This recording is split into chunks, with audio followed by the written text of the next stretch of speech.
Overall, UFC 257 featured a fantastic night of fights. Not only did we have the notorious Conor McGregor making his return as he faced Dustin Poirier in one of the most anticipated rematches in UFC history, we also had Bellator star Michael Chandler making his UFC debut against Dan the Hangman Hooker. Now that it's all wrapped up, we've decided to do a brief recap of UFC 257 and take a look at the results of both the co-main and the main event. As always, if you guys enjoy this video, then please be sure to let me know by leaving a like and subscribing to our channel.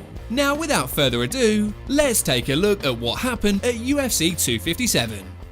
First, we'll be taking a look at our co-main event, which featured UFC newcomer Michael Chandler taking on the number 6 ranked lightweight Dan the Hangman Hooker. Prior to the bout, Dan Hooker had gone 7-2 in his last 9 fights, and had cemented his place as one of the best fighters in the division. Unfortunately, a loss at the hands of Dustin Poirier in June of 2020 brought that momentum to a halt. Eager to get back in the win column, Dan Hooker decided to accept a fight with former Bellator champion Michael Chandler, who had long been hailed as one of the best fighters outside of the UFC. Prior to signing with the UFC, Chandler had fought exclusively for Bellator since 2010, along the way defeating former UFC champions like Ben Henderson and Eddie Alvarez. While Chandler had enjoyed plenty of success at Bellator, many onlookers were curious to see how he would fare in the world's leading MMA organisation. Well, Chandler passed his biggest test to date with flying colours and silenced many critics in the process. While the two engaged in a bit of a feeling out process in the opening moments of the fight, Chandler eventually found his opening when he connected with a big left hand that sent Hooker falling to the mat. Chandler then proceeded to swarm Hooker with strikes until the referee waved it off,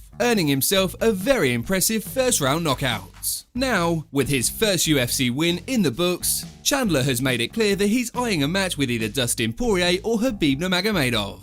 If Khabib does decide to stay retired, perhaps the UFC will make a fight between Michael Chandler and Dustin Poirier for the vacant lightweight title. Or perhaps we'll see him face another top lightweight like Charles Oliveira or Justin Gaethje. Either way, I'm sure we'll all be interested to see where this one goes from here. Next up on our list is of course the main event, which featured the former 2-division champion Conor McGregor making his return to face former interim champion Dustin Poirier. Prior to the bout, Conor McGregor was coming off of a sensational first round knockout of Donald Cerrone, while Dustin Poirier had earned a hard-fought win over Dan Hooker in one of the best fights of the year. In the eyes of fans, the outcome of this fight would ultimately determine the next man in line to challenge for the lightweight belt. Of course, this wasn't the first time that these two had crossed paths inside the octagon, with Dustin Poirier and Conor McGregor initially fighting back at UFC 178, where McGregor emerged the victor via a first-round TKO. That said, both fighters had drastically evolved since then, and as such, were eager to showcase these improvements at UFC 257. For Conor McGregor, this fight served as the perfect chance to earn a rematch with Khabib Nurmagomedov. For Dustin Poirier, this was his chance to avenge a career-altering loss, while also moving himself one step nearer to securing the undisputed belt. While many fans were expecting Conor McGregor to deliver on his promise of a first-round knockout, it was Dustin Poirier who shined bright with a stunning second-round TKO.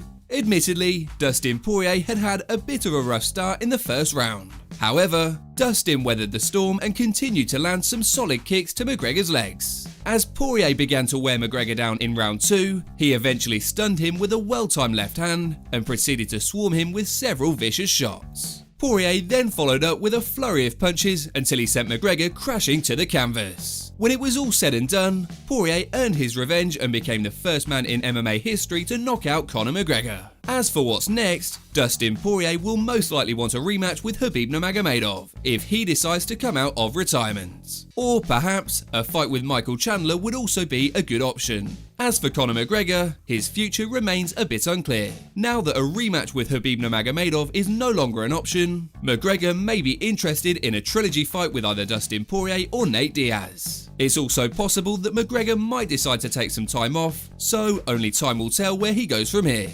Of course, feel free to let us know what you guys thought of the results in the comment section down below, and also let us know what matches you'd like to see next. So that concludes our brief recap of UFC 257. As always, if you guys enjoyed this video, then please be sure to let me know by leaving a like and subscribing to our channel. Apart from that, thanks so much for watching, and we'll see you on the next video.